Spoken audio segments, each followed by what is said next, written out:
2012 में आई थी ABC of death, जिसमें बहुत सारी कहानियां थी। एक फिल्म में काफी सारी कहानियां थी और कहते हैं कि करीब करीब 20 से 26 डायरेक्टर्स ने मिलकर इस मूवी को बनाया है। तो इसमें से एक स्टोरी मैं आपके साथ एक्सप्लेन करने वाला हूं, जिसकी एंडिंग काफी ज्यादा कंफ्यूजिंग थी। This is the story of lady जो कि एक प्रेग्नेंट है और इस प्रेगनेंसी के दिनों में उसका पति शहर छोड़कर बाहर काम करने के लिए जाना चाहता है, बट बेचारी औरत भीख मांग रही होती है कि मत जाओ यार, इस हालत में तो मुझे छोड़ के मत जाओ। तो बंदा क्या करता है, एक दवाई का डिब्बा देता है और बोलता है कि ये कई सालों तक चलेगा, तुझे क्या करना है, ये दवाई लेनी है और जब तक मैं नहीं आता ना, तू प्रेग्नेंट ही रहेगी, टेंशन मत ले, मेरे आने के बाद ही बच्चा डिलीवर होगा और मैं आऊंगा। ये कहकर वो भाई निकल जाता है वहां से।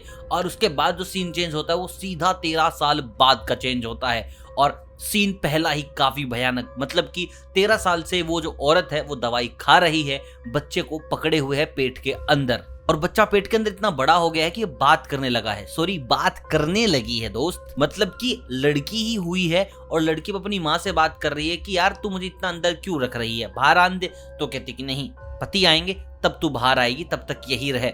उसका हिलना डुलना सब कुछ बंद हो जाता है क्योंकि भाई पेट ही इतना ज्यादा बड़ा हो गया बेचारे का।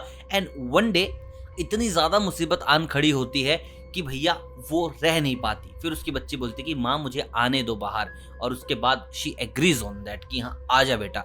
और जैसे ही वो आने के लिए बोलती है, उसका पेट जो है वो स्ट्रेच होना स्टार्ट हो जाता है एंड शी डाइज, वो मर जाती है। अब जो पेट के अंदर बेटी है वो भाई साहब अपनी माँ की ही स्किन लेकर पैदा हो जाती है, मतलब कि सीधा ही चलने लगती है। उसने माँ के शरीर को अपना शरीर बना लिया है, वहीं की वहीं बड़ी हो गई। एंड स्टोरी कुछ ऐसी होती है। फिर जब वो बड़ी हो जाती है, घर वर सब साफ कर लिया उसने, एंड देन एक इंसान उनके घर पे आता है एंड देन सी रियलाइज्ड कि तो उसका बाप है। लेकिन बाप पहचान नहीं पाता और ना ही उस औरत की ओर हमदर्दी दिखाता जब वो कहती है कि बच्चा पेट में ही मर गया है। एंड उसके बाद जो होता है, उसके पास आता है, बोलता है कि हम दूसरा प्लान कर देंगे और उसके कपड़े निकाल लेता है। मूवी यहीं खत्म है।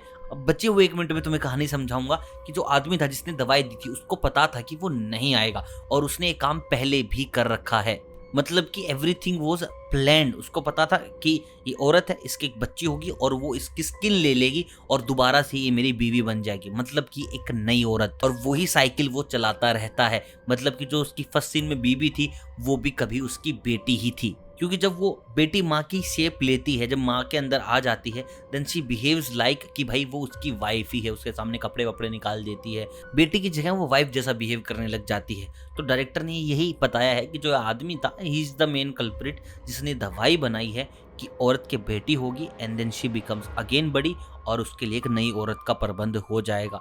So this is the complete explanation of this movie, जो बहुत से लोगों को समझ में नहीं आई कि ऐसा आखिर हुआ तो क्यों। बाकी आप समझ गए, गुड लक।